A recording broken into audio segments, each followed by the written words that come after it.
Is this okay? Right. All right. Okay. Thank you for coming. Is it? Bit closer. Yeah. Is this better? Yeah. All right. So today we were going to present an overview of a number of projects that were mapping projects that were conducted in Beirut. Actually, the first part of the presentation is a kind of an eclectic group of different mapping exercises that were done, in fact, prior to the establishment of social justice in the city. They're mainly collaborative projects, so a number of researchers are always involved in them. And we will then terminate with a focus on one project that both Dounia and I are involved with at the moment, which exemplifies very well the work that we're doing in social justice in the city. Okay, so all of these mapping projects actually are focused on Beirut. They are of a very different nature. But in order to kind of frame the presentation in a way that we can keep track of and understand a little bit what are the parameters that we want to highlight today, this is a slide that just kind of, it's something to keep in mind as we're going through the different projects that we're going to be presenting. So the focus is really on methods of extracting and processing data. This is the first component that we need to think about. The second is the way in which we assemble, code, and arrange these data. So it's mainly visualization practices. And you have to remember that this is a very design-heavy presentation. I come from a design background, so there will be a lot of that focused on. And ultimately, it's to kind of also show how we deal with different types of data, both qualitative and quantitative. So this relationship between the way that we identify, collect, and process data, and then the way we arrange it and visualize it is all towards a very particular end, which is using mapping as a tool to represent, understand, and analyze the socio-spatial phenomena that we are covering. The way that we like to frame it is as a meaning-making mechanism that works towards defining a very particular interest for each map and a kind of a declared purpose or a set of aims, if you wish.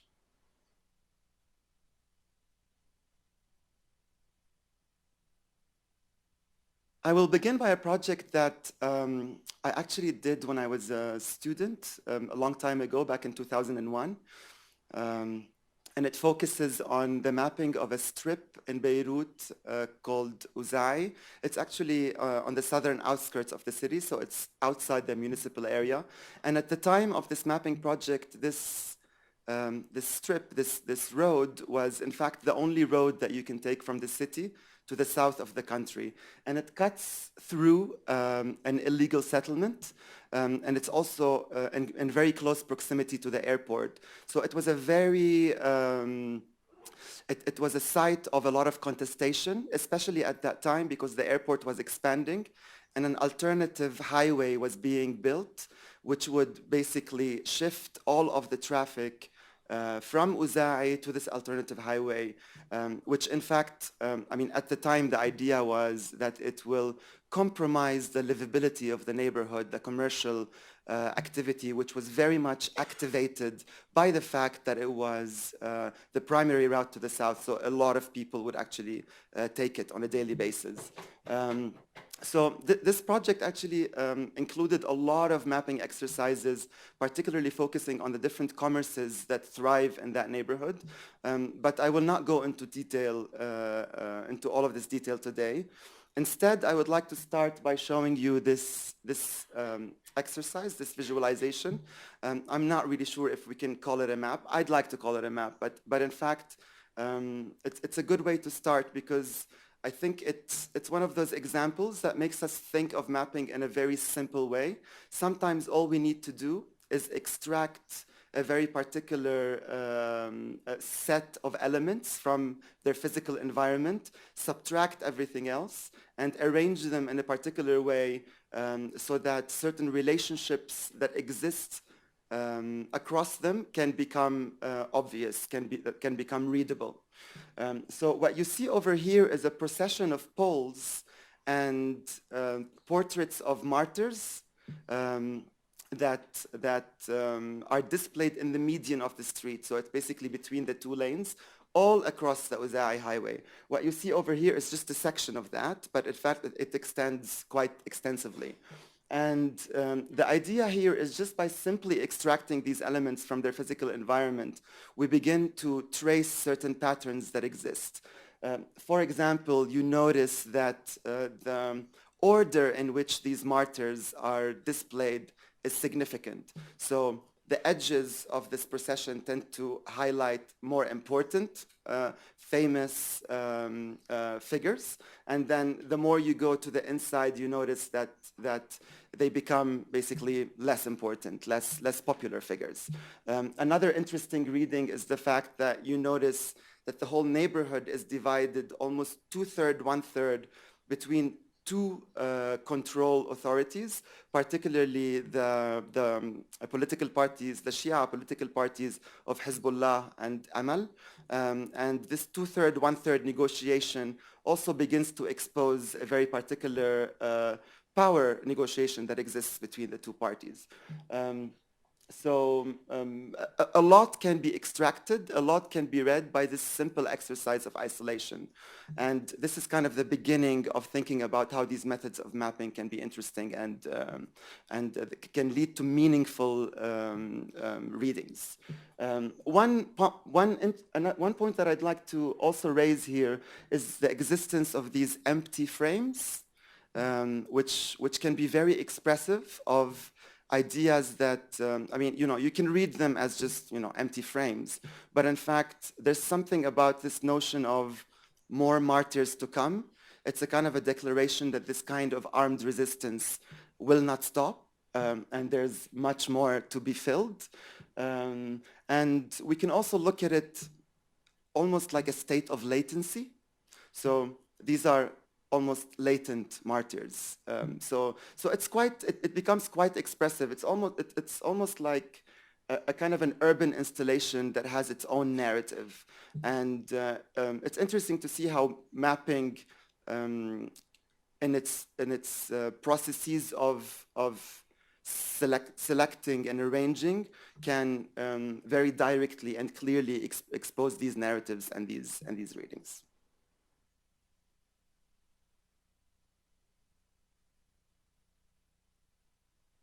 Okay. Staying somehow within this Hezbollah theme, if you wish, this is another project that was conducted in 2006. So I don't know if you guys know, but in 2006, during the summer of 2006, Israel carried an assault on Lebanon, and supposedly in retaliation to the kidnapping of 2 Israeli soldiers at the southern border with Israel.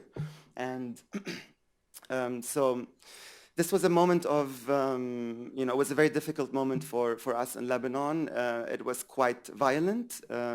Most work and everyday life practices really stopped. They halted.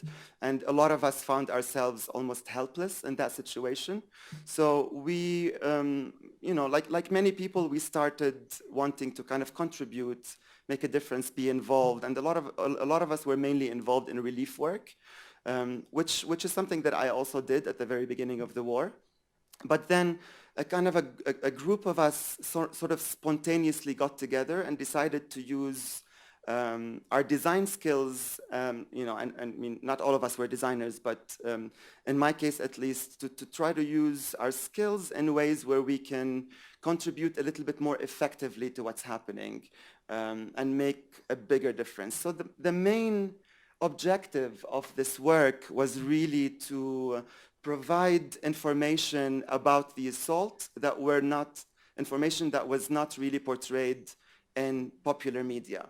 So the idea was really a kind of a media activism exercise.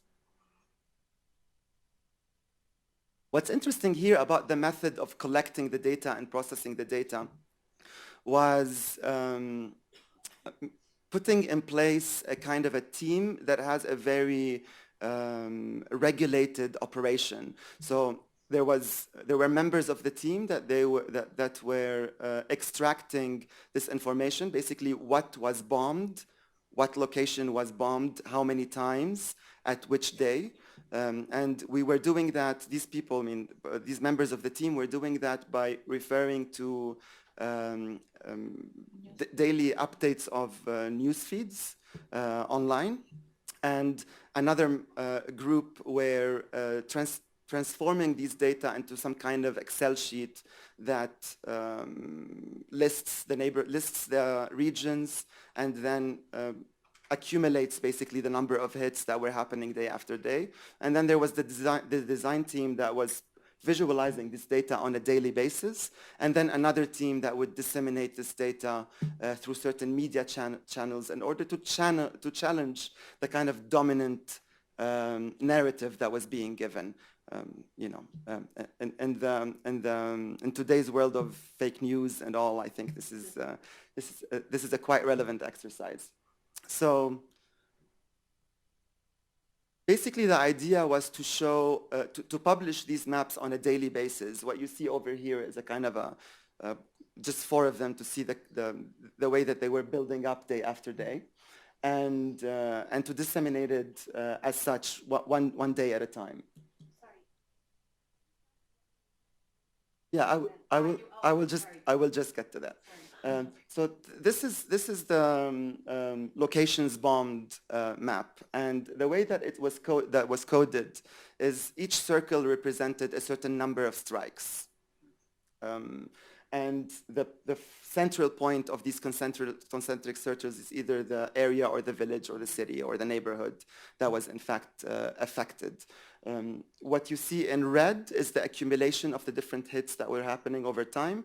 And what you see in blue are the hits that were happening on that particular day that the map was published. So this is the way that the data was collected and processed. It was quite a grassroots sort of very spontaneous type of exercise, and it was in fact quite effective because this information was not given this comprehensively at all, even though there was a lot of interest in covering the event both locally and internationally. But what I'd like to say, particularly about the design decisions that were taken here in terms of visualization, is this idea that these circles that you were just asking about that correspond to certain numbers, the fact that a hit was the first circle is 1 to 5, the second is 5 to 10, maybe, I don't remember, I don't have the code right now, made us actually question a little bit or investigate a little bit the importance of the negotiation of this graphic code. What I'm trying to say is the following. When we first started, each circle represented 1 hit. I mean, it was a very simple way of beginning to do that. And of course, as time went by, the map could not physically fit all of this information anymore because the number of hits were actually much more than we anticipated. So we had to kind of revisit the code and think of it in terms of, okay, maybe 1 circle can be 5 hits or 1 to 5 hits. And obviously, once you go down that track, you could get to the point where you say, okay, I want my first circle to be 20 hits. In terms of the translation of this quantitative data into form, it's all accurate, right? But then you start thinking about the relationship between this specificity and the expressive aspect of the map. It was very important for us to strike a very delicate balance between the legibility of this data, but also to be able to use this map as on the macro level, at least, when you look at it, to see something that is a little bit more of a commentary, if you wish, or a statement. And that for us was very simply that the south of Lebanon is literally on fire. So we could have, of course, made it more, quote unquote, legible, but it was also very important for us to have this sort of impact of violence, if you wish, this expression of violence. So yeah, I mean, that was a very interesting exercise for us in that regard. And another interesting thing to note over here is how we used exactly the same data in order to publish maps that actually have different purposes. The first one, as I told you, is really to show the extent of that attack. That was the declared meaning of the map. The fact that even though Israel was claiming that they were only targeting Hezbollah, this map clearly shows that most of the country actually was affected. And what we did in the second map is use the same data to also counter a narrative that was being communicated by the Israeli narrative, which is that this war was in fact a reactionary war, that it was a very spontaneous kind of retaliation to the kidnapping of the Israeli soldiers at the border. But once you look at the fact that roads, particular roads, bridges, and vital sites, such as gas stations and hospitals and the like were being hit, really shows you that there was a very studied, calculated effort in order to isolate certain neighborhoods, particularly the Shia-occupied neighborhoods in the southern suburb of Beirut and in the south. So it was, once you see this kind of narrative communicated through this map, it challenges this idea that this was a kind of a very quick reaction to the kidnapping. And it makes you think of the fact that this was probably a planned attack from a very long time, that is really calculated and and thought of beforehand.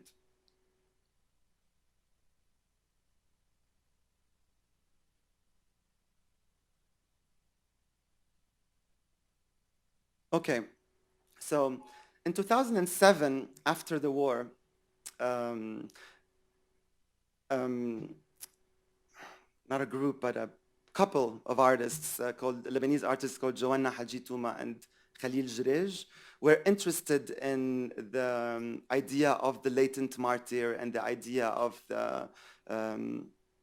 the procession of the kind of urban installation that existed in Uzai, which expressed this notion of martyrdom and celebrated it and sort of projected a kind of a future of this practice.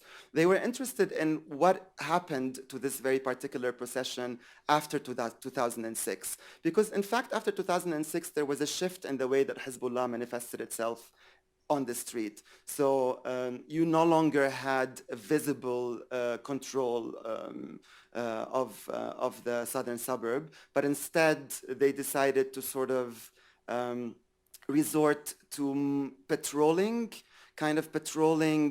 control activities, dressed in civilian clothing, so a kind of a non-detectable presence. And this was reflected in the ways that they also territorially marked the urban neighborhood. So we wanted to do a comparative reading between the original photographs that were taken in 2001 of these poles and of these picked portraits of martyrs and what happened in 2007 after the 2006 war. So what you see over here is a kind of reproduction of all of these poles that existed in the median between the two lanes. And for each one, you have the 2006 and the 2001 and the 2007 example, the front and the back of the pole arranged in this very particular way. So it was basically a reproduction of the whole street, but particularly read through these territorial markings.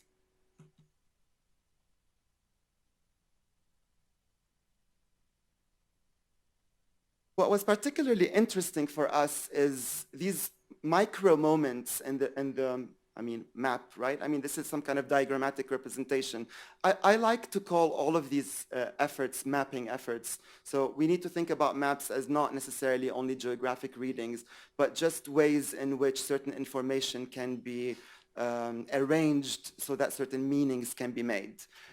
So we were particularly interested in these micro moments where again, this question of latency arises. I mean, over here you have a leftover portrait. Most of these portraits were removed, but some of them, for some strange reason, stayed. They lingered.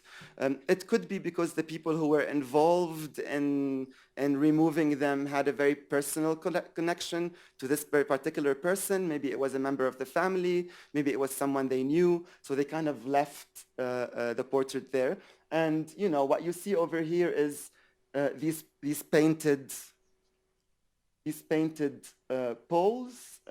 This is actually a reflection of the fact that the Iranian government gave a lot of money to Hezbollah, particularly for the refurbishment of Uza'i after 2006. I mean, there's a lot to be said about that. All of the southern suburb, all of the Hezbollah-controlled neighborhood was rebuilt and very, very quickly. It was important for Hezbollah to express that Israel really did not have the devastating effect that it wanted to have on these neighborhoods. So they very quickly repainted these poles, started planting some greenery in the neighborhood, and removed supposedly these pictures of martyrs, except for these very particular moments. So it's interesting to see this juxtaposition of the kind of newly found interest, if you wish, this kind of this new portrayal that they wanted to give about Uza'i, about this neighborhood, and these sort of lingering references from the past. We can also read it in a somehow poetic way, I guess, where there is a ghost of a ghost in this very particular micro reading.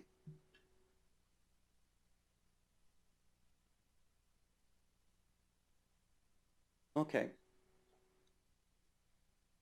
The next project that I would like to talk about is mapping visible security mechanisms in municipal Beirut, which was a collaborative research work that I did with Muna Harib and Muna Fawaz, my colleagues in the American University of Beirut. And this was done in 2009, I think 2008, and then it was revisited. It was updated. The information was updated in 2010, I think so.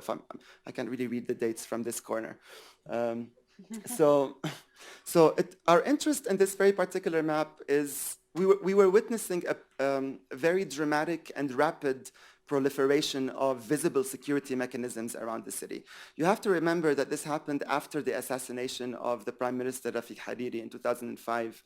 I don't know if you guys are aware of this very particular episode, after which there were a lot of public demonstrations that happened in downtown Beirut, and it led to the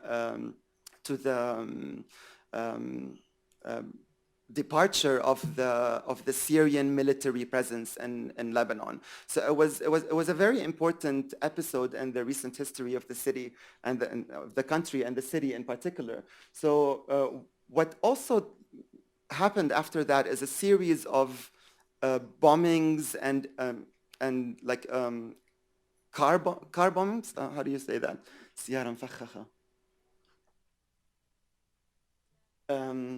Like, you know, when you leave booby-trapped cars, like does that make sense? Like a car where there's a bomb and it kind of explodes on its own. So there were a lot of these things happening, particularly in the eastern part of the city, where traditionally the Christian community has occupied it. And also a series of assassinations or assassination attempts for different politicians. And all of this led to a very unapologetic proliferation of very visible and physical security mechanisms all around the city. We were interested in documenting these mechanisms, and this was the first mapping exercise that we did. Okay, I will perhaps, yeah, this slide I think is important for this. So, so the first exercise that we did is literally go around all of Beirut. I mean, it might sound to you like a monumental task, but one thing to keep in mind is Beirut is a very small city. So in fact, these kinds of exercises are possible, which is exciting for us as mappers. And I'm not saying that it was an easy task. And of course, we never claimed as researchers of this project that this was a comprehensive, full mapping of all the security mechanisms in Beirut. But we tried our best to actually go into every street and to record all of the security mechanisms that you can see. So what you have over here is the legend of this map, which is a double reading. The one on the right side is really the visible security mechanisms here. And they range from actual security personnel, so army, police, private security, and particular objects or security mechanisms that can be as big as a tank that you can find in the middle of the street, or and as small as a surveillance camera. So obviously there's also sandbags, fortifying walls, arms to bar certain cars from accessing certain spaces, barbed wire, road spikes. You know, it was quite a complex and quite an extensive application, deployment of security mechanisms.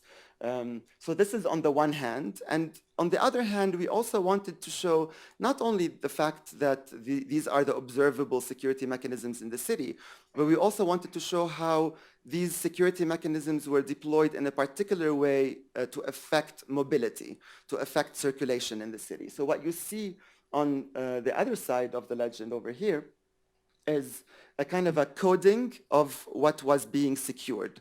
On the one hand, you have a secured landmark, and on the other hand, you have a secured street. And the way the street is being secured also is actually quite complex. It ranges from checkpoints to prohibiting parking, to kind of traffic moderation, you know, like something similar to when you're taking a driving test, right? So it kind of minimizes from the speed of the cars, and it enables monitoring, it enables surveillance, closed areas, street access completely denied, a narrowing of the street, or an occupation of a very particular lane. So we wanted to code these two things, these two readings together on the map in a way where we can see exactly in each particular neighborhood, in each particular location, what security mechanisms were being deployed and exactly in which way are they affecting the street in which they are found. Another important aspect here is the design aspect, actually, the kind of aesthetical decision that was taken in terms of coding. So obviously this is based on, the visual method over here is iconography. So it's a kind of a pictorial representation of these security mechanisms.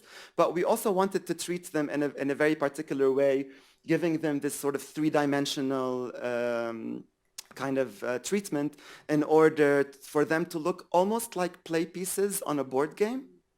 And the idea behind that is to express the fact that these security mechanisms actually weren't very fixed. They were quite they could fluctuate very easily, they move around, they kind of change from day to day. So we wanted to show the fleeting aspect of these security mechanisms and the fact that they're not really very rigid in their application. And in this way, the aesthetical decision becomes expressive of this very particular point.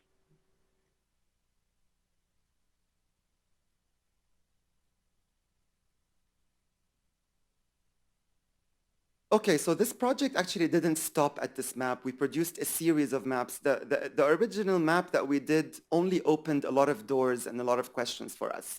Sorry, I'm going to go back just for 1 second. So, yes, this is an extensive mapping. It has a lot of detail. It's actually quite rich in terms of the layers of meaning that it represents. But we also felt that it gave a kind of a false statement, which is almost like the fact that these security mechanisms affect everybody in exactly the same way. So the notion that the users of the city, given their different positionalities, are in fact affected very differently by the security mechanisms was not present in this reading. And we wanted to show two things. First of all, we wanted to show, to use mapping as an analytical tool of this data, And the second thing that we wanted to do is to introduce the positionality aspect, the users of the city, to see how they, not only are there security mechanisms deployed in the city, but how people react to that by creating their own securing networks and the way that they navigate these security mechanisms. So the first thing that we did is to provide an analytical reading of this same data. I'm so sorry, I'm mixing up the up and down, it's a bit confusing. There we go. So one thing that we noticed is that these security deployments are sometimes in relationship to a very particular site, and this is very clear. It's very easy to understand why these sites are being protected. It could be a very big commercial mall, for example, that has private security. It could be, a lot of these are politicians' residences. After the series of assassinations, all of the politicians kind of fortified the places where they lived, sometimes to a ridiculous extent. And you know, it also, I mean, the place where we work, American University of Beirut, is a heavily gated, very well secured place. So these moments were quite clear for us, but we also noticed that there were security mechanisms that were deployed in particular places where there aren't any landmarks that are you know, worthy of protection, so to speak. So we wanted to understand exactly what was happening. And we noticed, in fact, that other than site protection, which is very simple and easy to read, there was something that we called riot control. So we noticed, in fact, that these deployments exist particularly on streets that separate neighborhoods of different sectarian belonging. So you would notice that there are deployed, for example, where in areas where Shia and Sunni communities are separated, or Muslim and Christian communities are separated. So they were somehow placed in anticipation of potential riot, potential conflict. And ultimately what these did is create lines of demarcation that didn't exist in the city before. They weren't visible in the city before.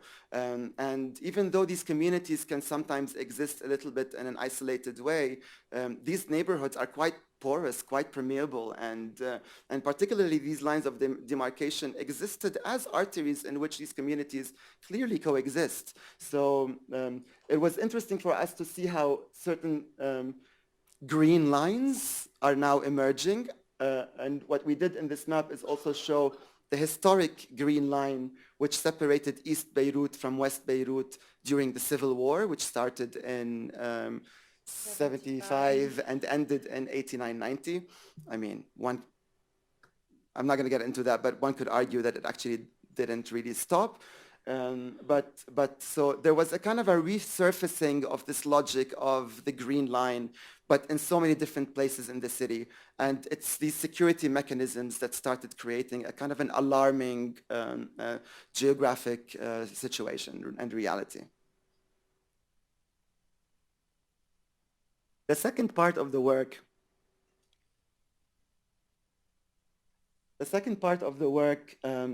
wanted to look at these deployments also in terms of their officialness, if you wish. So what we also noticed is that the security personnel around the city was made out of police, which is something that you would expect, army, which is also something that you would expect in particular situations of riot control, but also a lot of private security.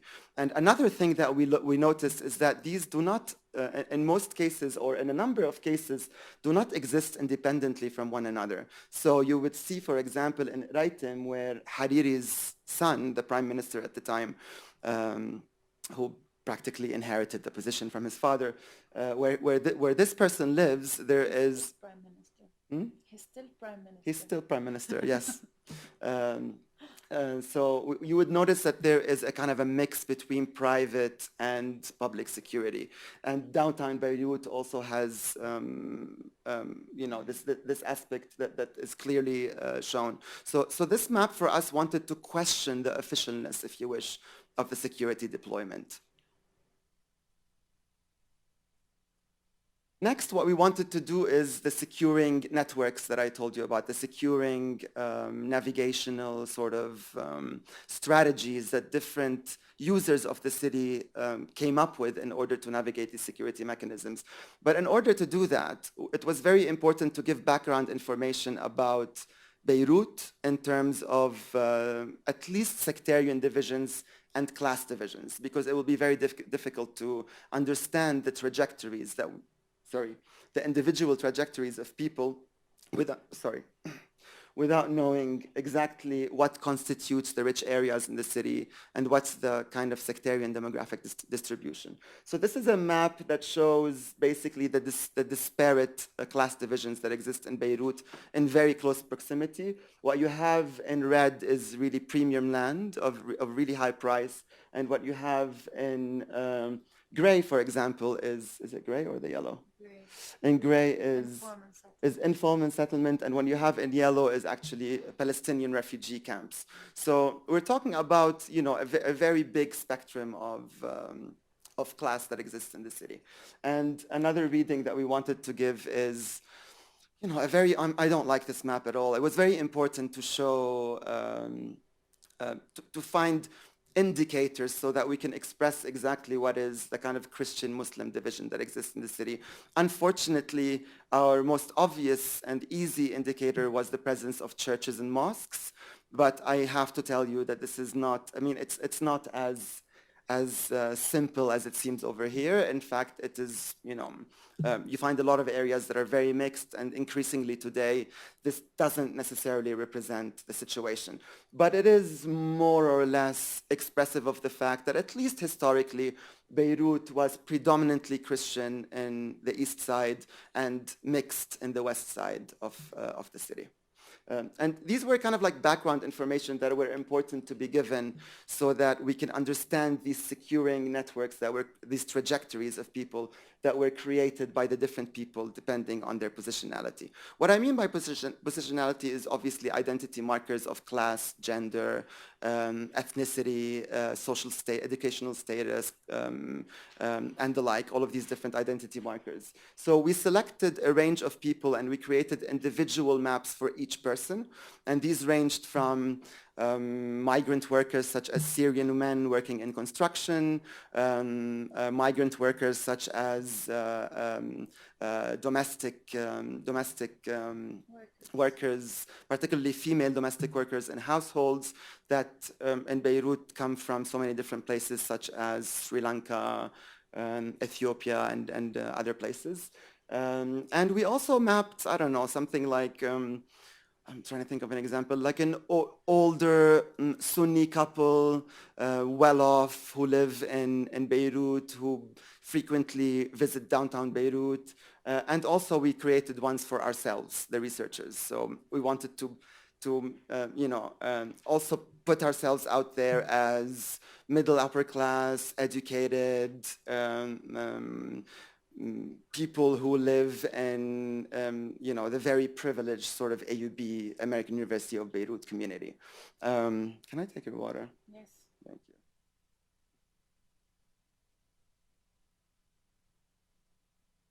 So what we did is actually ask all of these different people basic questions about how they navigate the city. So where they go out for leisure, where they live, where they work, what are the places that they visit, who are the people that they visit. And we started noticing really interesting things, such as the fact that the more marginalized the position, the more on the margin of the city spatially they navigate. Amongst other readings that one can unpack and decipher. But this was a kind of a light bulb moment for us when we realized that in our mapping exercises, it's very important to humanize the map and to introduce the users as an essential data set, if you wish, in our readings. Classically, people are not really the stuff of maps. There's a lot of, oh, thank you so much. Cheers. classically, you don't see actually the human represented in maps. There's some literature which particularly talks about, I don't know if you guys know J.B. Harley, a kind of an 80s cartographer, theoretician, that talks about military maps in a way where they enable killing by dehumanizing the territory. So it was important for us to kind of undo that, if you wish, or to subvert it or challenge it, and kind of take more of a down-up kind of process when it comes to the mapping. How am I doing on time?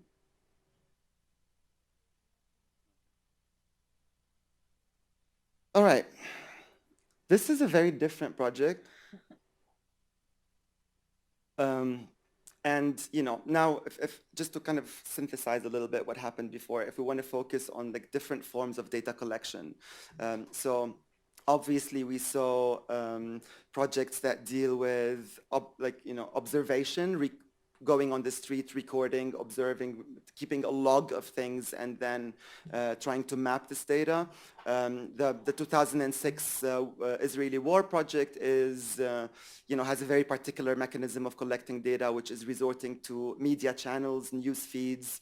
And here we have something completely different. This is an art project. It was really, it was commissioned by the Sharjah Biennial, the art biennial, and it was done in collaboration with a Lebanese artist called Vartan Avakian, who has a long, fascination. He's been really fascinated with a very particular set of movies that were produced during the civil war in Beirut and Lebanon in the 80s primarily, which were kind of like B movies, maybe even C movies. Some of them were kind of Mad Max types, post-apocalyptic stuff. It's always, they portray really stark divisions between good and evil. There's the good guys, the bad guys, and there's, of course, like, the insignificant hot chick and the hero, and the good guys win at the end always, and at the same time these movies kind of always ended with like a sort of a version of police, of an authority that would come and save the day and like kind of arrest the bad guys. That's kind of how all of these movies ended, which was very interesting during the war because there was a complete absence of this kind of authority. It actually did not exist at all. Most of the neighborhoods were controlled by militias, and they were the equivalent of the police, really. So there was, and the army remained completely neutral during the war. So there was no physical presence of the army. You didn't see that at all. Another interesting thing about these maps is about these movies. Sorry, is that they really denied the effect of the war on the geography of the city and the way that it's being practiced. For example, there would be a scene where someone would get into a car. They're in East Beirut, really actually maybe even in the outskirts of the city, and then 5 minutes later they're in West Beirut. At that time, I have to tell you that it would probably take people sometimes 2 days to be able to make that journey, just to stop at the checkpoint and maybe even get a permit to do so, or negotiate a kind of an arrangement based on someone you might know. Anyway, it was a very complex practice, very difficult practice to get from one side of the city to the other. So there was a complete denial of these conditions through these movies. And we wanted to map Beirut through these films and create a sort of a fictitious topography that emerged from these almost unrealistic readings of Beirut and representation of the way that it's being lived. What we did is create a map per film. I think there were something like 8 films. I don't remember right now. I don't think I have them all in this presentation, but there were like a limited number of films that we mapped. And the method of mapping actually was quite interesting. So what we did is watch these movies, first of all, and identify the different neighborhoods that are being represented, and then calculate how much time each neighborhood is occupying from the general length of the film. And that became our visual code. So these are the different maps. So what you see is this kind of almost topographic code. The expansion of the area was really based on how much you see physically of the neighborhood in the film, or sometimes what's our interpretation of that neighborhood in the film. So I don't know if there was a very famous landmark that was mentioned or that was portrayed. We, as people from Beirut, associate it with a very particular neighborhood. So we would actually expand that territory based on that. So this is in terms of the expansion, and the height, if you wish, or the extent of the color, right, in this particular way, was really a question of time. So the more the area is represented in the film, is actually shown in the film, the higher the mountain or the hill that is being kind of fictitiously put on the map. So there's a lot of interesting things that emerge from, sorry, I'm very sorry, that emerge from this. Some of them are actually quite fun. So this is a car chase, for example, in the scene, which is very typical of these movies. This is the airport, which is actually featured quite heavily in most of these films. And it's interesting because even though they denied the kind of all of the aspects of the war that were present, themes of departure and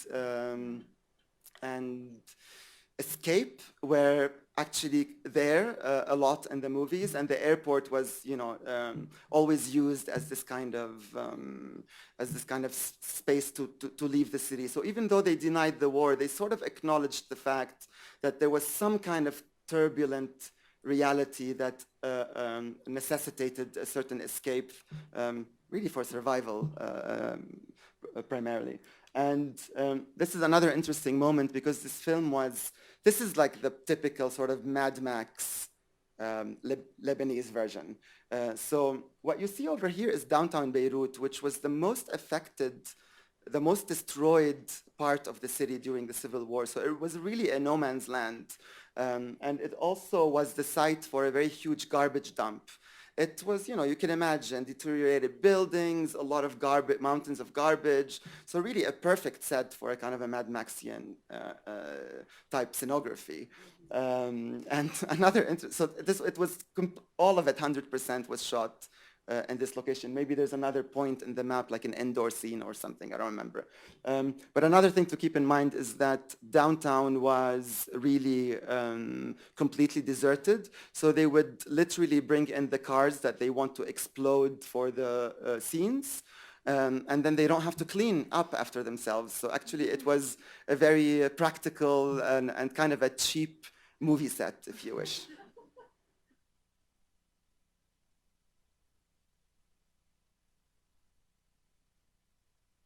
Okay, I don't know what I'm doing. Right, moving on.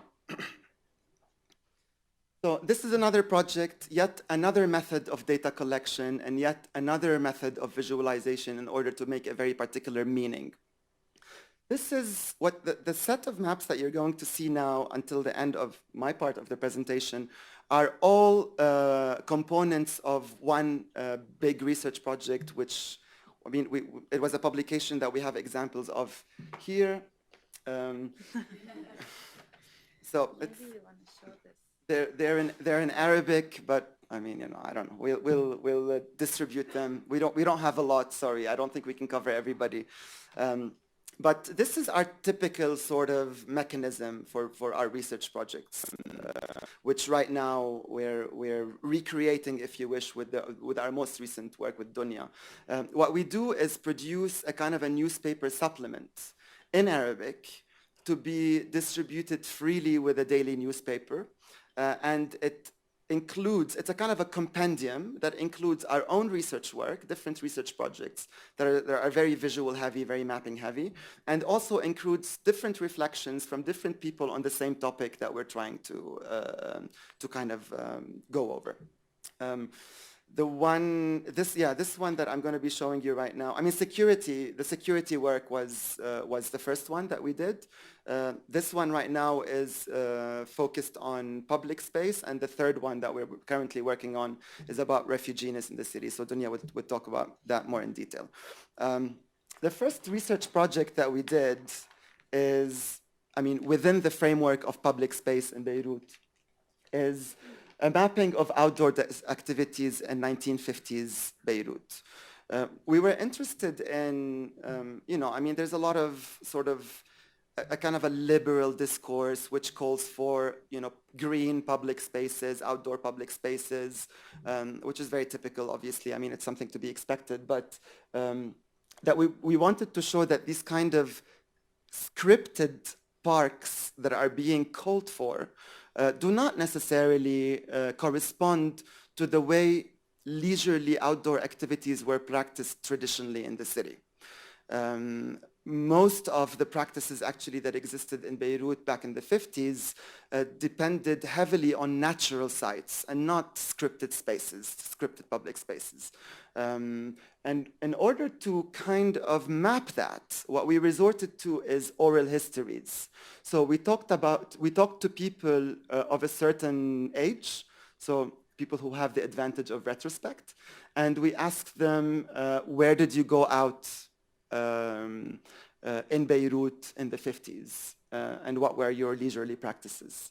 So, I mean, there's something specific here that I have to mention. This particular going out, or picnicking, if you wish, has a term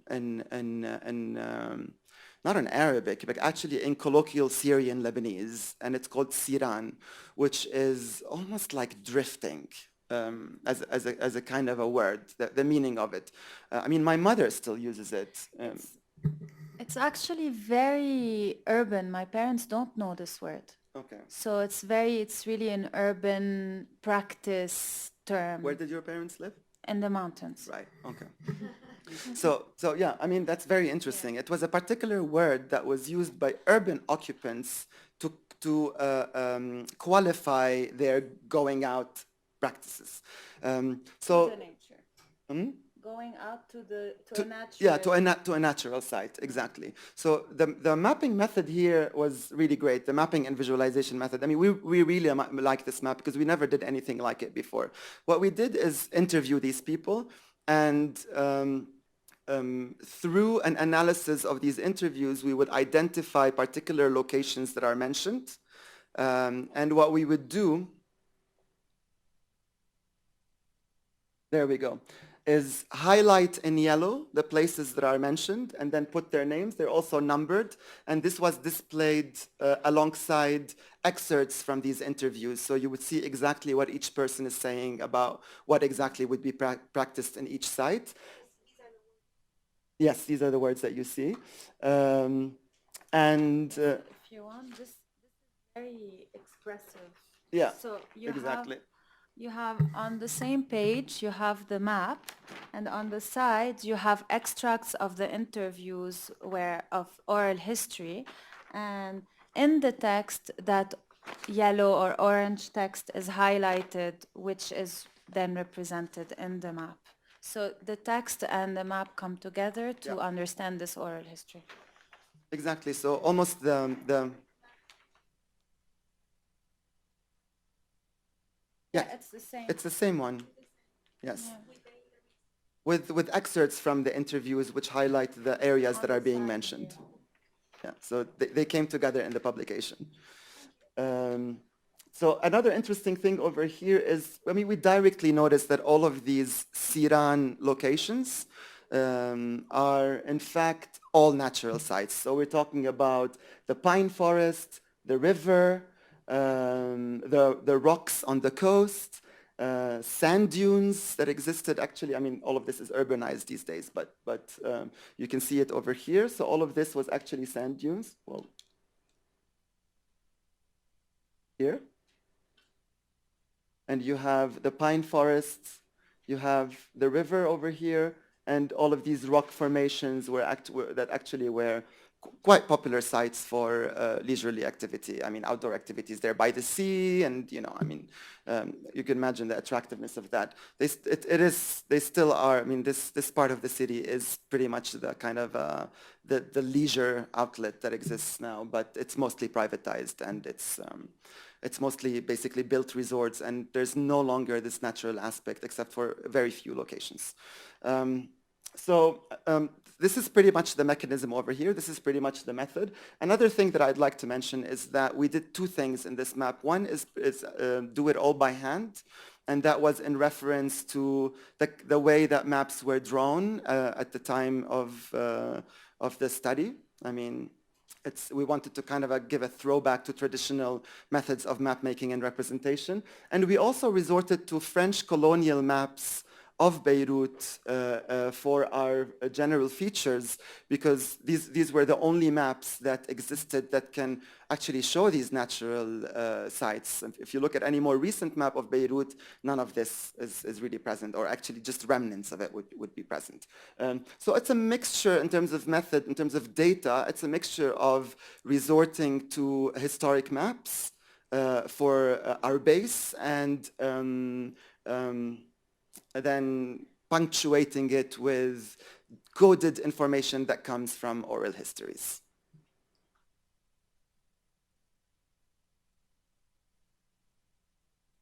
Okay.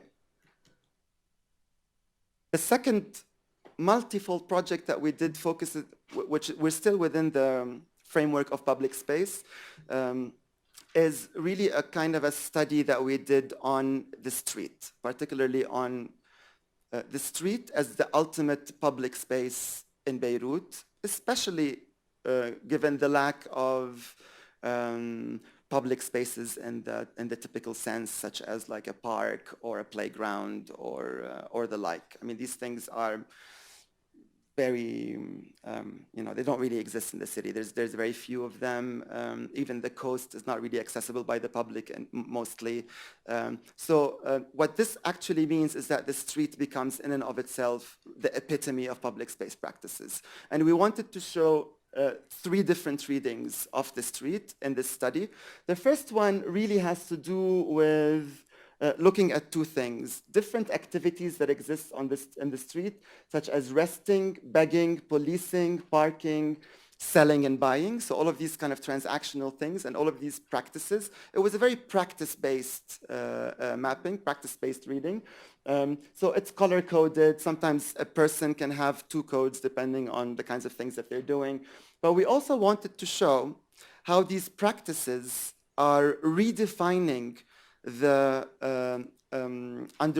generally, typically understood spatial division of the street between vehicular, pedestrian, and building space. So what we notice is that these building, pedestrian, and vehicular sort of divisions are being challenged through these practices by, for example, having, I don't know, these beggars, which you see over, or street sellers, would find themselves really on the vehicular space in order to try to sell cars, certain things.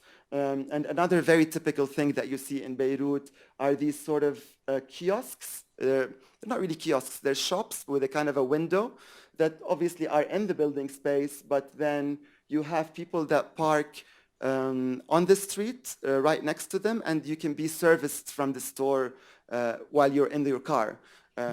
So it's, the police would be there. It's actually illegal parking, but it's a sort of an accepted practice. And it happens to the extent where, people actually, you can see people on dates there. So you see a couple sitting in the car, they have a meal. If they're still hungry, they can call the guy again. They come back, they take your order, they go back to the place, they bring it to you. So this sort of like expansion, this extension that goes from the store all the way to the vehicular space really shows how there is a redefining of these delineations through practice, through practicing public space, really. I mean, this was our main objective, if you wish, for this map. Another very important thing to note over here is that this is not a street. This is a collection of different practices that were recorded in different streets around in the city. So it's less of a map of a street, if you wish, and more of a schematic of a street, right? And the reason behind that is that we didn't want to expose the identities of these people. This is all based on research that was done photographically. So our research assistant was actually going to different streets in Beirut and taking pictures of all of these practices, which are themselves used over here. These are not illustrations that are kind of like based, these are not kind of created silhouettes. They're traces from actual photographs. But what's important for us not to expose the identities of these people, because one could think about certain street vendors as an illegal practice. The proliferation, the most recent proliferation of begging on the street because of the refugee influx is also something that we didn't necessarily want to highlight in very specific terms in terms of identifying people. And if you, I mean, again, thinking of Beirut as a very small city, if you identify a street corner and you show a person, you can very easily tell who that person is. You will know exactly just through the location, you will be able to identify them. So the question of anonymity was something that we had to think about for the first time in this project. And it's something that actually stayed with us. Dounia will talk about it a little bit more with the work that's particularly about refugee practices.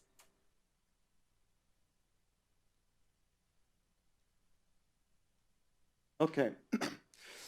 Another reading of public space, of the street public practice, if you wish, that we wanted to do. So the first one we called inhabiting the street. This one is called policing the street. So we wanted to show how the street as a public space is being policed and controlled, how this is being done through different players. Again, very typically, the police is just, the official security personnel is just one component of this sort of power dynamic. And this is a typical sort of square, if you wish, in the city, a kind of a intersection that joins different streets together. It's an actual location in Beirut, but similarly, we didn't want to expose exactly where it is. We didn't say what this space is. I mean, if you know Beirut really, really, really well, and you look at the way these streets meet, you might be able to guess. But what we did is actually identify the different players that occupy this square.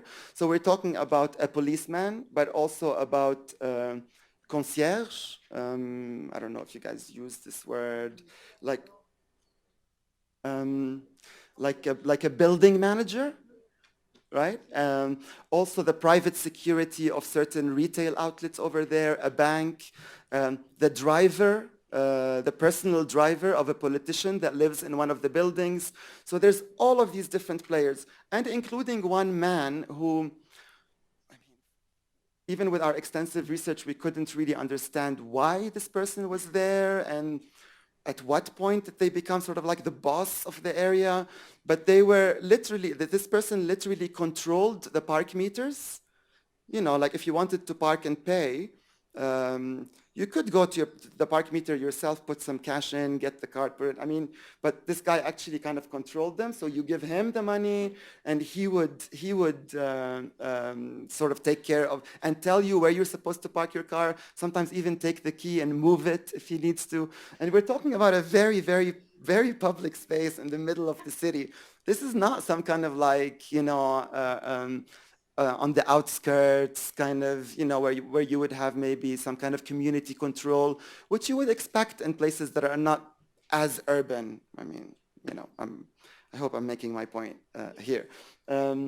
So another important thing for us was to read spatially how they occupy the place, what buildings they're related to, and you can see that through the hatching treatment, but also what they say about each other. These people, so that we can expose readings such as, oh God, okay.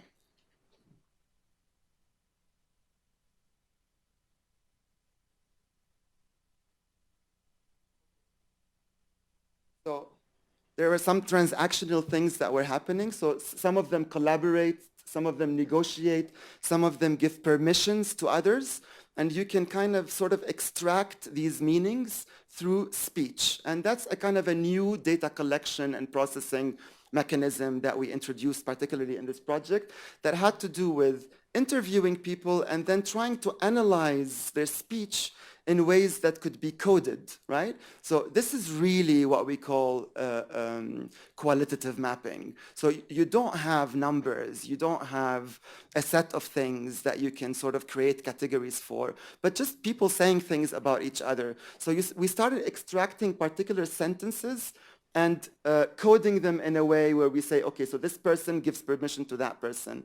This person gives money to that person. And, you know, through extensive interviewing, we noticed that they would say things like, oh, it's okay, this guy has always lived here, which somehow gives them a kind of an authority. Or everyone can be bought, including the policeman. So you understand that the police perhaps allow this to take place in that square, probably because they're being paid off. So all of these excerpts became our indicators, if you wish, so that we can construct a particular power narrative. All right. The third public street reading was something we called territorializing the street, and it picks up a little bit on the martyrs posters that we saw in the beginning of the presentation.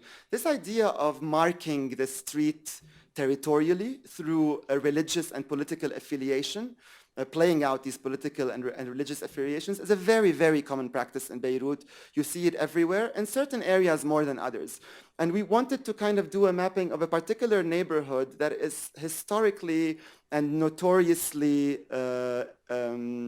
divided between a Shia community and a Christian community. And that, as you can see over here, is somehow in terms of jurisdiction, is managed by 3 different municipalities, Shia, Gharbieh, and Firn al-Shibak. So 2 of these neighborhoods are actually somehow in the southern suburb of actually, it's all in the southern suburb of Beirut, but Firn al-Shibak is a predominantly Christian neighborhood as opposed to the other one, to the other 2.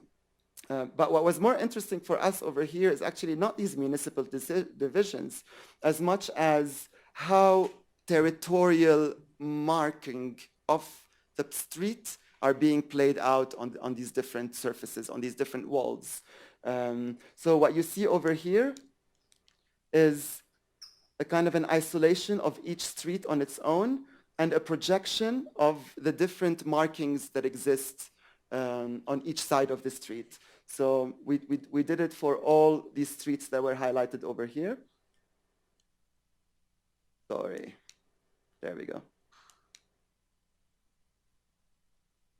And this is a kind of a zoom in of one example. So like I said, one interesting thing that we found out is the fact that these territorial markings do not necessarily correspond to the way that the neighborhood is officially divided.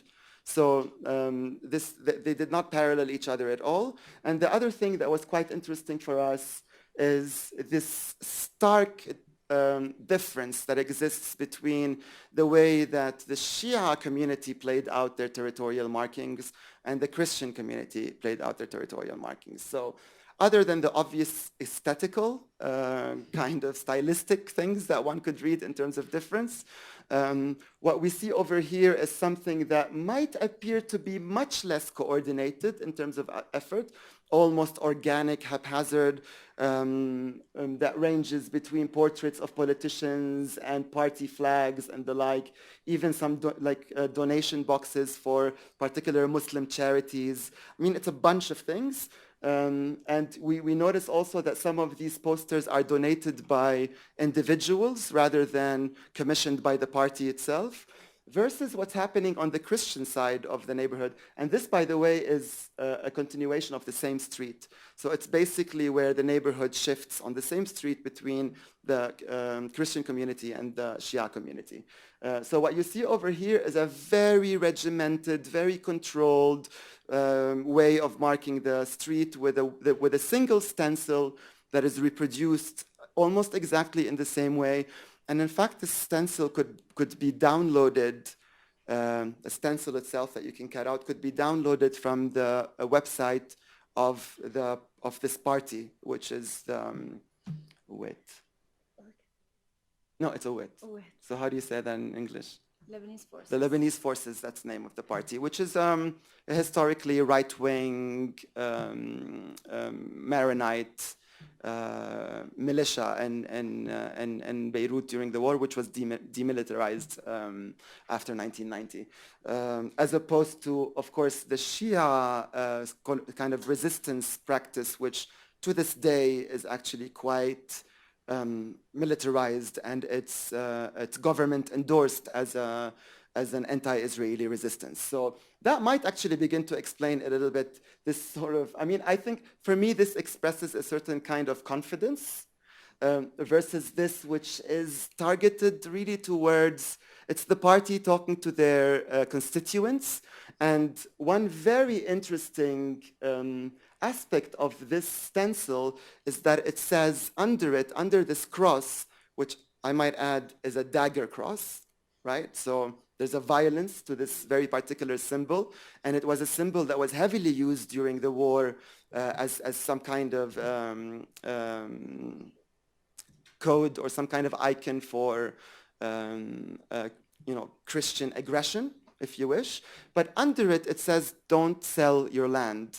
So there's a very different reasoning behind these stencils, and it's really that these Christian occupants actually feel that they're surrounded by a lot of Shia presence, and they were really afraid that through property purchase, the Shia community might expand into their neighborhood. So the message was, don't sell your land, and this kind of reminder of Christian violence, I guess, I don't know. It can be a little threat, maybe, that's played out on the streets of the city.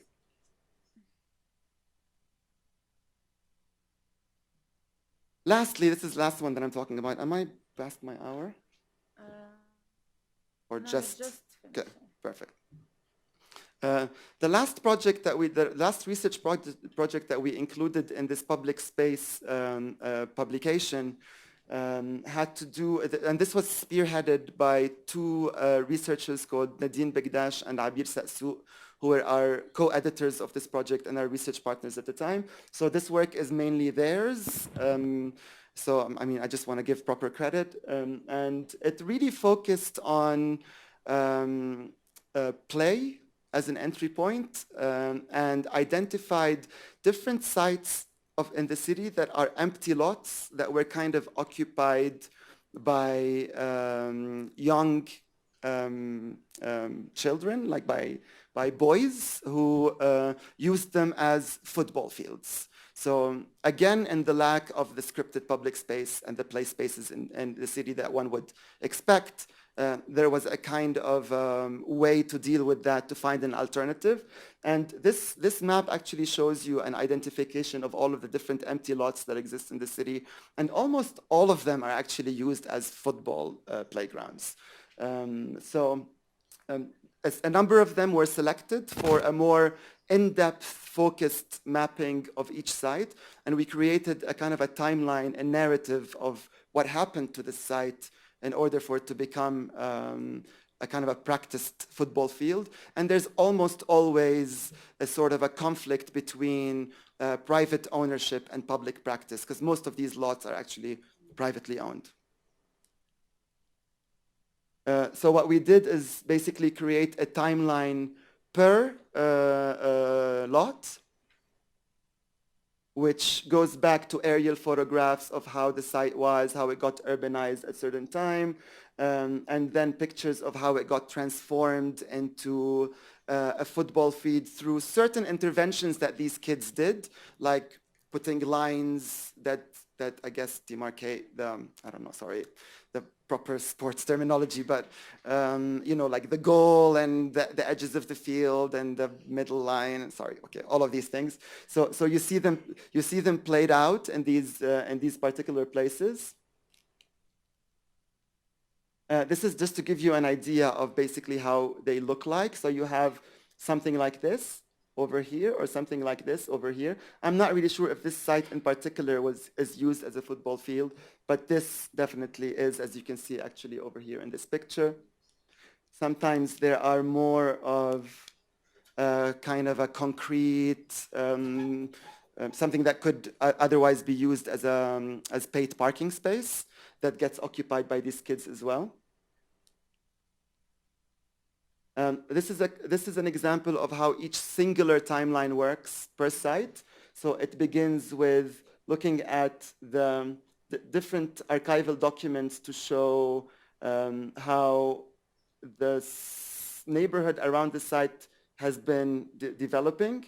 And what we see over here is different moments of the struggle, because a lot of these sites actually, of this conflict, if you wish, because a lot of these sites sometimes get attacked, if you wish, by the private owners. They stop the football practice, and then the kids always find a way to come back in. I'll show you some pictures of how that takes place. One particular example, actually, which was quite alarming. One of these lots is owned by one of the two major telecom companies that exist in Lebanon. And in order to stop the kids from playing in this site, they installed a transmission tower in the middle of it, which was actually very hazardous and extremely dangerous to the members of the community. So it was really an ugly, in a lot of these instances, it was quite an ugly conflict between the private owners of these sites and really neighborhood kids that at the end of the day just wanted to play. Finally, I'd like to show you a couple of these pictures of, we have a lot of these documentations, but this is a very good example of how the gates that would be installed, the fencing that would be installed around these sites would be challenged. Sometimes they would break a hole in a concrete wall, or also all sorts of different things, or find ways even to get to the site from their own balconies if they're low enough, so they would literally jump onto the lot. And other forms of, I guess, transgressive practices. This is probably something that we can frame under the most, one of the projects that we can frame the most under the theme of this conference, which is youth and transgression. It's a very typical case of young people transgressing in order to claim their right to play. And what we like actually about this project also is this introduction of the notion of play as a productive lens to perhaps read practices in the city. Next, I will give the floor to Dounia, who will talk about a project that we're involved with right now, which actually is even more challenging in terms of data collecting and processing, and the questions of the relation between the quantitative and the qualitative becomes much more significant. Thank you.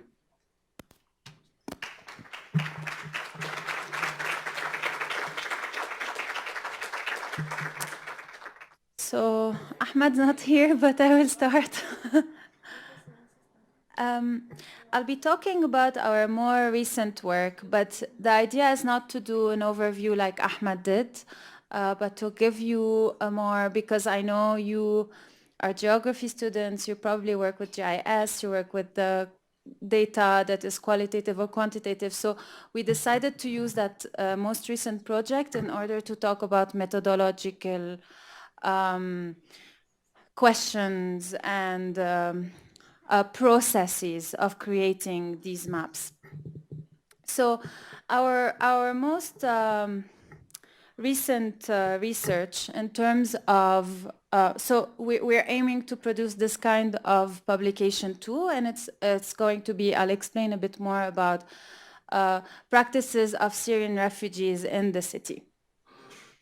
This project is the one that is, in terms of data, the most inductive, meaning that when we went and collected the data, we didn't know what we would get, and we didn't know, it was very exploratory as a theme, and we didn't know what we would be getting in terms of data. It's not like, for example, the security map that Ahmad showed. The data collection process was someone went with a paper and a pen in every street of the city and marked down as was looking for parking restrictions and security, private security, army men, tanks, etc. So we knew before we went to collect the data what we wanted to collect.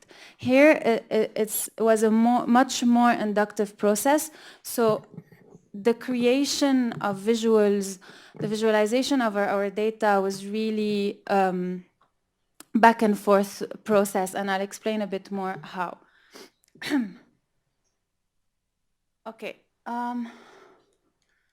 The starting point of this research was, as you may know, in 2011, after the war started in Syria.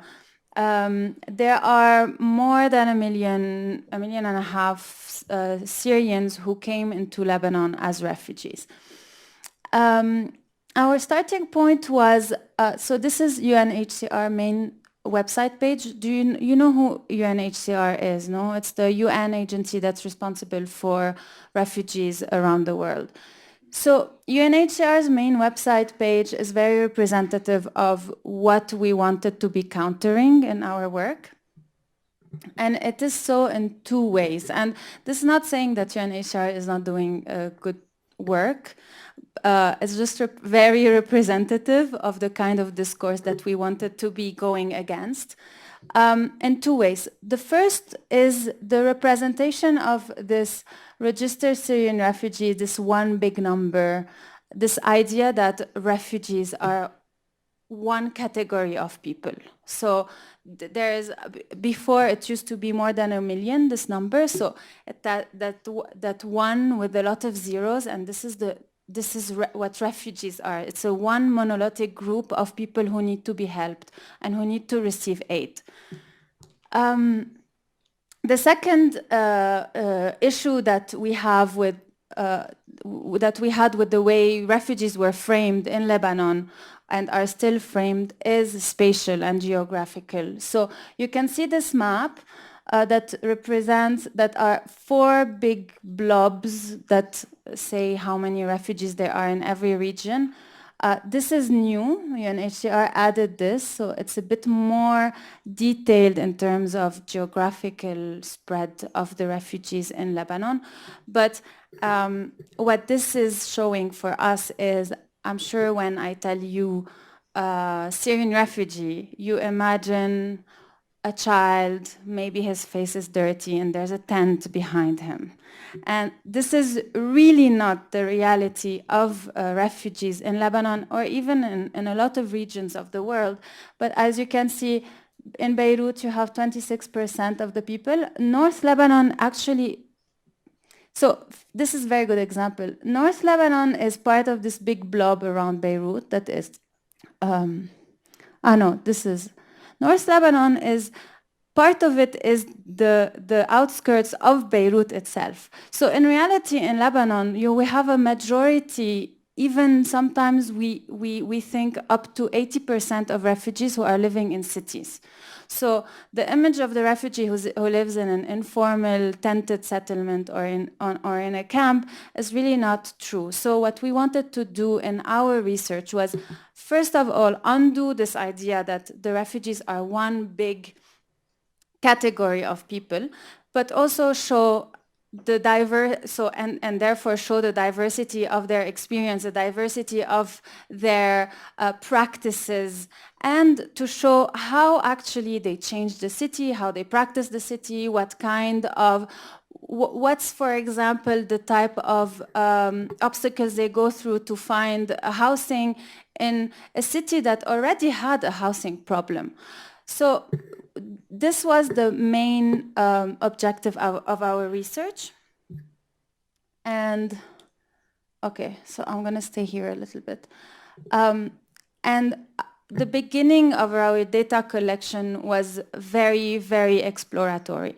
Of course, we had as a guide our theoretical framework. So if we decided to move away from the framework of refugees, what framework were we going towards? It was an urban framework, like the urban researchers we are. So we looked at literature not of refugees, but more of, for example, urban migration.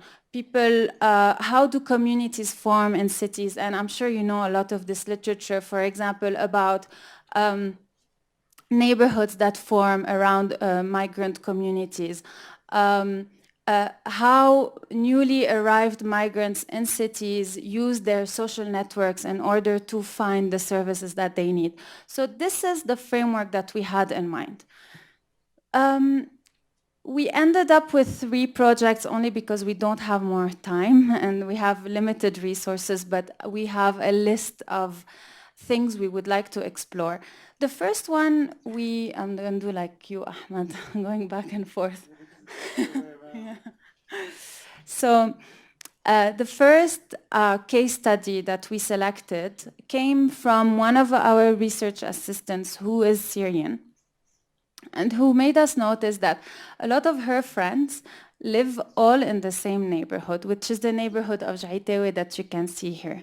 So we started talking to them and discussing with them very open-ended questions about how do they move around? Where did they live before living in that neighborhood? Why did they move? So we have a very detailed history of their living arrangements since they arrived in Beirut, usually around 2012.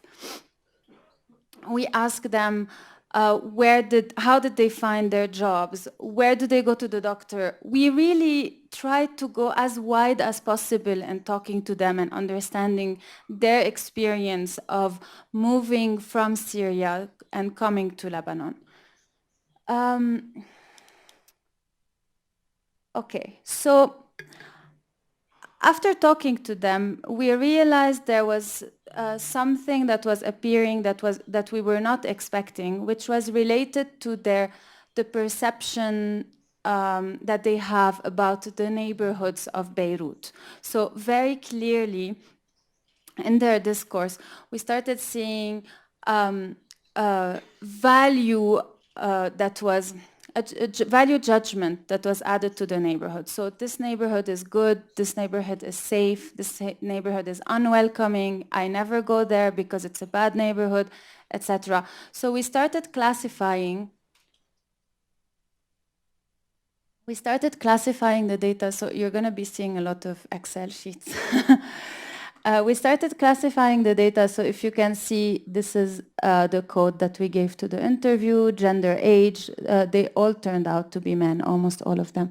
Gender, age, their education level, where they're from, etc. And then here we have a list of neighborhoods, and we pasted the quote when they talked about this or that neighborhood. So this person, for example, didn't talk about that neighborhood, but as you can see, we have a lot of comments on the neighborhoods. After that, so we did this to be able to analyze the perception that they have about the neighborhoods. And after that, we started coding them in blue as positive things they had to say about the neighborhood, and in red, negative things they had to say about the neighborhood. And we also created a third category, also trying to explore these interviews. So this is the kind of interview that you do in classical qualitative research. So in purple, we added all the landmarks that they use to talk about the neighborhood. So they say, for example, and this is all speech analysis, I like to go to that cafe. I used to live next to that hospital. We extracted every single landmark that they talked about the city. This resulted in this map. I'm going to be, I know it's very, very big. I'm going to be zooming in this big map, but this is how we visualized the data that we had from this group of people. So just to go back a little bit about the people we talked to, they're all aged between 22 and 32 years old. They're most of them are men. I think there's one woman in our sample. They're all university educated, or they are pursuing their university education in Lebanon. They are close to what is the middle class, let's say. And they all were supporting the revolution in Syria, and they moved when they realized, they moved to Lebanon when they thought, what they say, they realized that the revolution was failing, or it was transforming into a war which was not reflecting their political ideals. So after mapping all these landmarks that they talked about, and after coding the neighborhoods as being good or bad for them, we started understanding their experience of the city. So several notes about this map. I hope Ahmad showed you a lot of Beirut maps. I hope you're starting to understand the shape of the city because this doesn't have a base map, but you can recognize here that kind of shape of Beirut. No? Okay, so this road is the seaside road. Okay, so we only mapped the landmarks and the streets and the points that they talked to us about, and this allowed us to reveal the city that they know and the city that they practice. This is why we don't have a base map. And again, initially it was more an experimentation, and we realized that visually it was really significant to not have a base map. Okay, so I'm going to zoom into this part of the map, which is at the same time the legend and data representation or visualization of our data. So if you go back to the map, maybe this part, yes, you can see here AL, AX, K, etc. So we coded on the map the neighborhoods as letters, and then in the legend, when you go to the legend, you have this A, B, C, D. So if you want to know what neighborhood it is, you have to go back to the legend so that you understand. But what we did also in the legend is that we classified them. So here you have a score. In red, red, you have number of reasons not to go to a neighborhood. In blue, the numbers of reasons to go, and then there's a score that's calculated out of that. And the more you go, when you're up, this is the best rated neighborhood, and you go down, it's the worst rated neighborhood, -24. And when you go from here to here is the number of, so we quantified the number of mentions of this and that neighborhood. And we were able to do that because it was very open-minded as interviews. We never asked them, do you like Hamra? We just noticed that they mentioned Hamra 55 times to tell us if they like it or not. So what gets out of this, and that we were only able to see from visualizing the data in that way, is that the neighborhood they live in, which is Jaitewe, has 35 mentions. This is as many mentions as almost Dahieh, which is a neighborhood they never go to, except maybe for one person who gave a few reasons to go there, maybe for work. So what you see is really like a qualitative evaluation of their experience of the city. And this also shows in the map. Now it's not so clear because it's very small, but you can see that the neighborhoods of, so we chose shading to show which neighborhoods are mentioned more than others, and the three neighborhoods that pop out as being very mentioned are Hamra here, Jaitewe here where they live, and Dahieh, which is the southern suburb where they almost never go. So it really tells a lot about their political. So this is the analysis. It's telling a lot about the political experience that they have of the city, and I'm going to explain why. So this is a zoom in a little bit of the map. So you can see that you have neighborhood or areas that have a lot of landmarks. So they're mentioning a lot of places where they go or a lot of places that they know in these neighborhoods.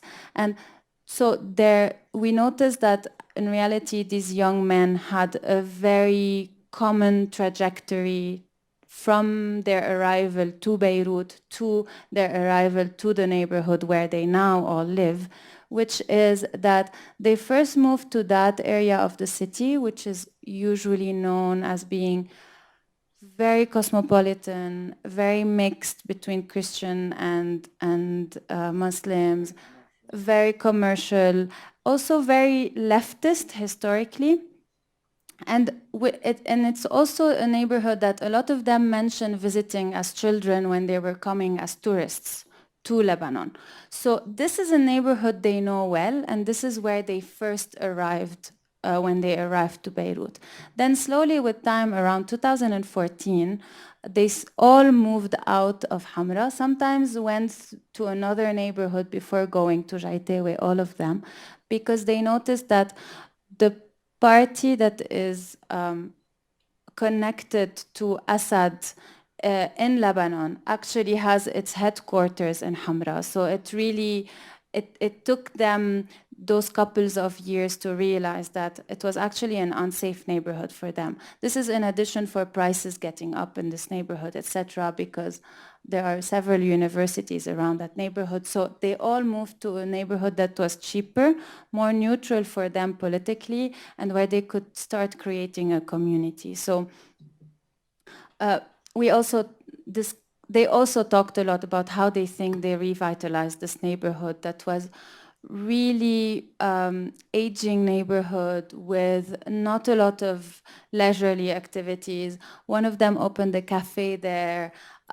They really take care of the whole neighborhood. They clean it when the cafe spills out because of an evening, they clean out all the bottles of beer. They really take care of their neighborhood, but they also have built very strong social networks that allow them to have this gathering in this neighborhood. So every time one of them is looking for housing, they will all look in that neighborhood in order to find housing for them, and then a new person will move into that neighborhood, which is the process that allows so many of them to be gathered in one neighborhood. Okay,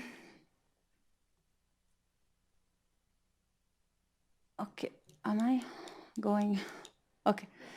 The second project we worked on was also inspired by an urban literature on immigration, which was the literature on how migrants arriving to a city will open new businesses and create some sort of commercial vitality around them. Paradoxically, this was the project that we knew the most how we wanted to map it after gathering the data. So what we had in mind is we will talk to business owners, we will map where they open their shops, and we will also map where is the network of their suppliers. So where do they get their merchandise from? For example, a restaurant, where does he get the bread from? Where does he get the milk from, etc.? So we had a really specific idea of the type of map we would have of the city that would really reveal how spread out, for example, their networks are, and we were hoping for other type of data, but we realized after talking to these business owners that they were really insisting on the protection of their anonymity. And this was coming also in a period that's a bit less bad now, but still exists, of a lot of discrimination against Syrians in Beirut. And there were at the time a lot of attacks specifically on business owners linked to the discourse that they are stealing our business opportunities and they are only employing other Syrians, so they're not contributing to the Lebanese economy, etc., which was exactly the opposite of what we wanted to show, and that we are actually showing, because the relationship of these business owners with their neighborhoods is really one, the same as for the young men in Jaitewe, is really one of revitalizing certain parts of the city, etc. So this is the closest we got to actually mapping any kind of geography. So this is mapping the places of living, working, and their place of origin of the business owners we talked to. And we decided to not be mapping them because it would be putting them at risk of being targeted specifically by people who don't want them in the city. Instead, what we decided to do is also a sort of discourse analysis and visualization of their most mentioned concerns. So there was also an Excel sheet that was created for that, and like a usual analysis, theme and sub-theme kind of analysis of their discourse.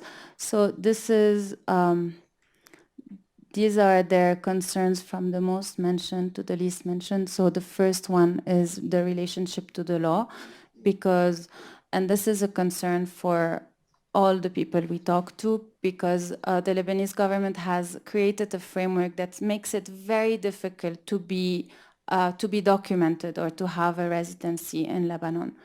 So obviously this is a very big concern for them. Most of them don't have the right to open a business anyway, so they do partnerships with Lebanese who register the business in their own name.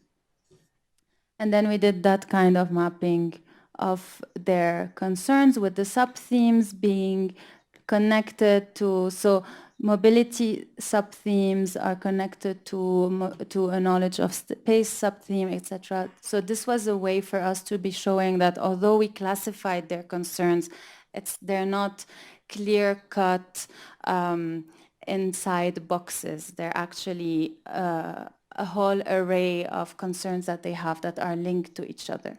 And we also mapped a more detailed of their speech. So this is, for example, the one that's in their relation to their neighborhood, and we map what they say about urban change, what they say about social interactions in their neighborhood, etc.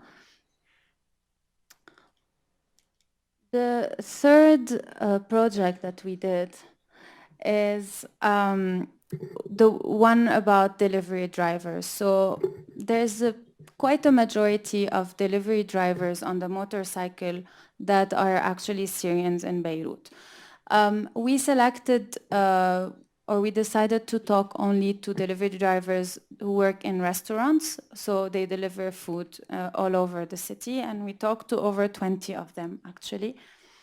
And I wanted to talk to you about that, although it's still in progress, to tell you about how this inductive process that I told you about, and how collecting data evolved for us. So the first project we actually did was, we did in parallel the young men in Jaitewe and the business owners. And when we talked to the young men in Jaitewe and realized that it was actually a good idea to be mapping the landmarks that they were talking about, although we didn't prompt them explicitly to tell us about the landmarks or their landmarks in the city. We decided for the delivery drivers to explicitly ask them to tell us what are their landmarks in the city that they use in order to get around. So these men, they're also all men, these men, their job is to find their way in the city. And for a part of them, they're new to the city. They never came here. They arrive here, this is the first job they find, they don't know anything in the city, and they have to find their way around. So this is what we talked to them about. How did they learn the city? What do they do if they get lost? And in the end of the interview, we asked them to list us all the landmarks that they use in order to find their way. And this led us to a very huge Excel sheet that has over 2,000 landmarks that we classified also in a way that, so this is the neighborhood, and these are the interviews, and these are the landmarks. So every time we have a landmark that is mentioned several times, we all put it in the same line in order to try to understand what landmarks are very central for a neighborhood. Sorry, can I? Yeah. Just one thing to keep in mind here, one thing to note that's very important about Beirut, which justifies this logic of the landmark, is that we don't have. True. I mean, you might wonder, why would a delivery driver find their way that way? Why can't we give them a street name and a number of a building? And because this doesn't exist in Beirut. There are street names that are very different officially than the way they are practiced, first of all, and buildings and apartments addresses basically from a postal point of view is not, this layer of information doesn't exist in the city since the war. So we all resort to sort of landmark references and, take a right after this. When you see a sign, do this. I mean, that's the kind of way that we navigate the city. Sorry. So that's why GPS works, but no, it doesn't work. You can put a pin, but it will get lost, I think. Because it will tell you, turn right at that name street, but nobody uses that name street, so or sometimes the street has a number, or it's not so, the street names and addresses are not so straightforward in Beirut. So if you see in this map a street, it's because they use that street as a landmark, as in the sentence, I take Shhade Street and then the third after the florist, I turn right. So we mapped the Shhade Street and the florist in that sentence, let's say. So this is the map of all the landmarks that they told us. And as you can see, it's actually the whole city. So this is the first thing that we mapped as to be starting our analysis, and we wanted to show you that because the map I showed you about the youth living in Jaitewe is the maybe 15th map that we had produced through testing things and trying things. So this is us mapping every landmark they told us, and now we're going to start thinking about how to represent all of this. Just to give credit, these maps on all this project and the visualization have been done by us in collaboration with Monica Baspous, who's the one who's actually thinking through this whole quantity of data with us. So what we have started to test with this data is something like this.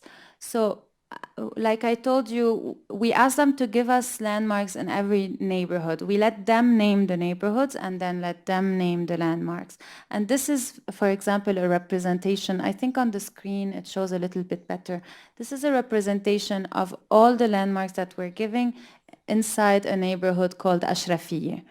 And the kind of shapes that you see like this is this big shape is one of the delivery drivers who considered Ashrafiyeh to be that big, and there are others who consider it to be much smaller and get other less landmark inside it. So it's a way for us to start thinking or to understand how they see the city in terms of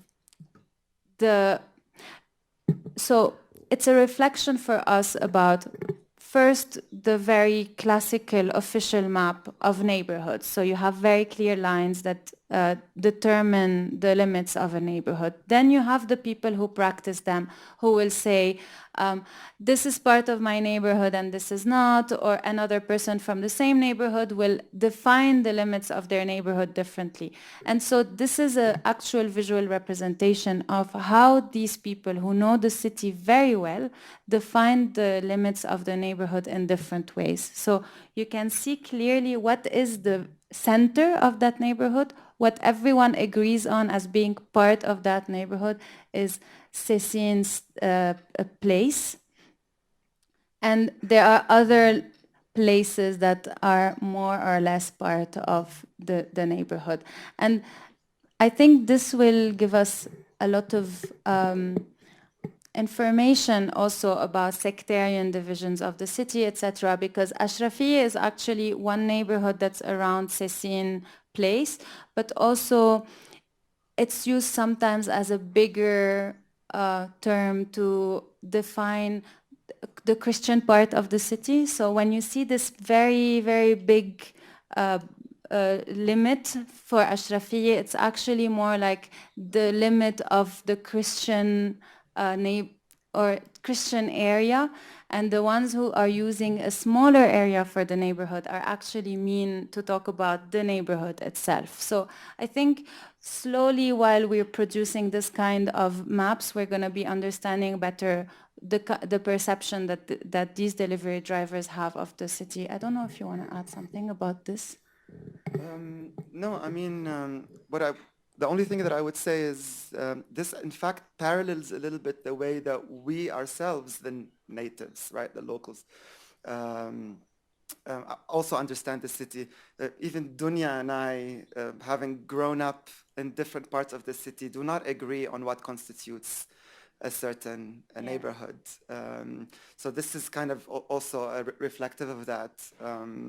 This goes to the fact that, what I mentioned before, the fact that official representations, like if you take different maps of the city, you might find a certain map that's dividing the city based on public services, for example, like water supply, electricity billing, and these kinds of things. And there are official districts in the city that you can see on these maps. They don't correspond to how Google Maps, for example, represents Beirut's neighborhoods, and they definitely don't correspond to the popular understanding of these neighborhoods. So yeah, that's just one thing to add.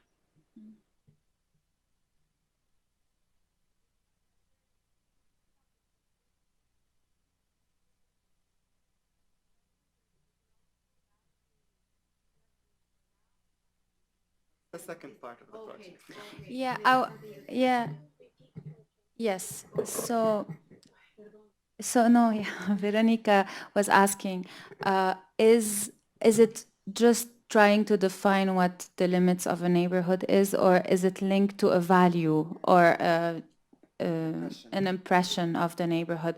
No, we're going to be mapping things like impression and values. And if I can just add one last thing, and then we can open the floor officially. One of the things that we want to map, for example, is linked to perceived and lived threat and safety. So we're going to be mapping the incidents that these drivers told us that they had either with the police or with people, thugs in the street, in relationship to how they talk about the neighborhoods in terms of safety. So I'm going to explain myself. Sometimes they will have an incident of someone stopping them and stealing from them in a neighborhood. But then when they're talking about spaces of safety and threat, they will not mention that neighborhood. They will mention another one as being threatening. So we notice that there is sometimes a discrepancy between what they perceive as, or what city they perceive as being safe and what city they perceive as being threatening, and their actual experiences with law enforcement or other incidents that they have in the city. So it's a bit related to what we did with the young men living in Jaitewe, asking them, where do you never go and where do you like to go? What neighborhood do you like? Which one do you not like? And we realized that doesn't really work that way, the same way it works for these young mobile people, because they don't have a choice where they have to go. It's their job to go everywhere. But through the questions of perceived and lived threat, we are going to be able to do a certain mapping of the city on how they experience it. We're still in the middle of this project. So we finalized the first two, and actually right now, yeah, we're waiting to go back home so that we can finalize this mapping. Thank you. I think the microphone should be circulated, no, for questions. Thank you for listening.